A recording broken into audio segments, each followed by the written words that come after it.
Good morning. This is Larry McMillan with a stock market update on Monday, June 13th, before the market opens. So things have deteriorated pretty fast in the last week, which is what happens in a bear market.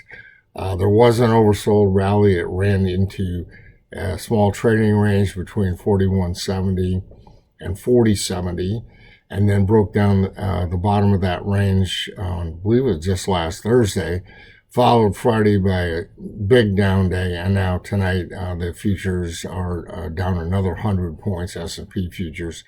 So we're right back at the lows of this entire move. We're going to open very close to 3,800 this morning. If we violate 3,800, that will, in my opinion, set off the next leg of the bear market, and we'll be looking at 3,500, maybe 3,600 as the next support level.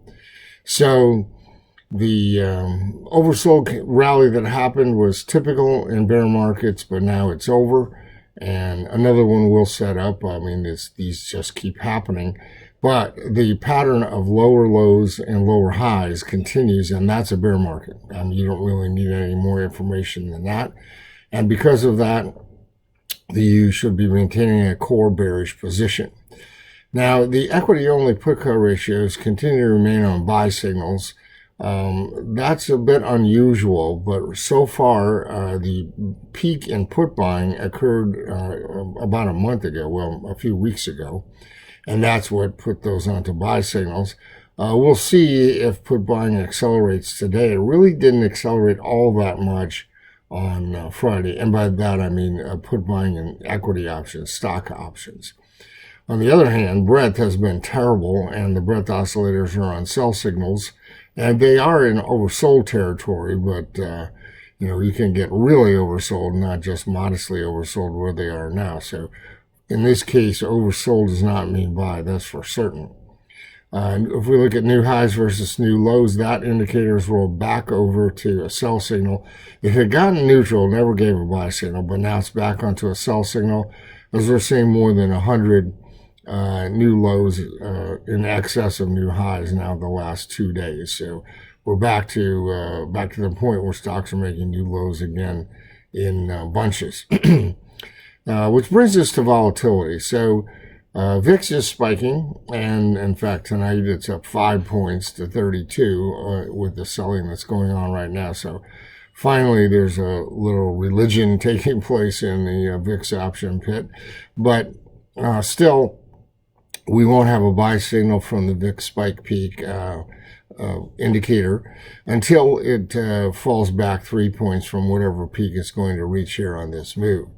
In addition, the term structure, the long-term trend of VIX is still higher, meaning that VIX and its 20-day moving average are both above the rising 200-day moving average. So that didn't falter either, and again, that's a big negative for the stock market. We need, if the bulls are going to make any advances at all, they're going to really have to reverse that trend of VIX, and then, of course, reverse the trend of SPX.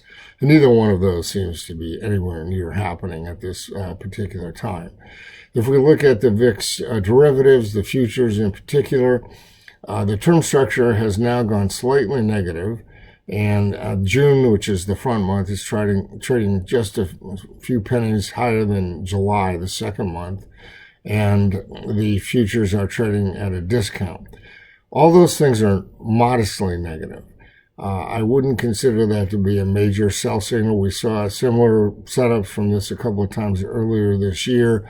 There was no follow through from the VIX futures, and so I'm just grading this as a modestly negative situation right now, but not yet a sell signal. However, if the term structure does fully invert, that is, if June futures trade more than a point above July futures, you should take that as a serious sell signal. So overall, we've got a very negative picture.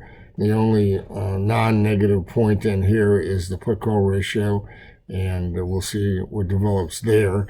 It's already so high that it's hard for it to go much higher because the weighted ratio actually reached levels that it hadn't seen since March of 2020. In any case, be cautious, maintain a core bearish position, and don't consider that an oversold condition is a buy signal. Wait for an actual buy signal to be confirmed, however you define your buy signals. If you need help in doing that, we have our newsletters where we follow all these indicators daily. And of course, we stay on top of all of these sorts of things very much as they're occurring. So thank you for listening and have a great week trading.